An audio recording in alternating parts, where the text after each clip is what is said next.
It's time to color my grays again. I'm super excited to have teamed up with Naturtint. Their products are 100% vegan and cruelty-free. They are on a mission to provide the best possible balance between naturally derived and synthetic ingredients within their products. I'll bring you along my process of how I dye my hair at home. First things first, I always change my top. Let's do that. So to get started, make sure you always wear gloves for protection and check the time you need to keep the dye on listed in the instructions. I mix the bottle of developer and color together and then shake it well. I quickly brush my hair and start running the bottle of color near my roots and squeezing to release the color onto my hair, massaging it with the opposite hand. To cover my grays in the front, I use my color brush. It's easier and it creates less of a mess. Finally, I clean up my edges with a paper towel and soap only. In my case, I leave the color for 40 minutes and then I rinse it out.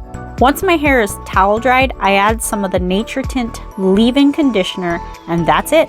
Bye-bye, grays. Next time you're coloring at home, consider getting Naturtint. Link is in my bio.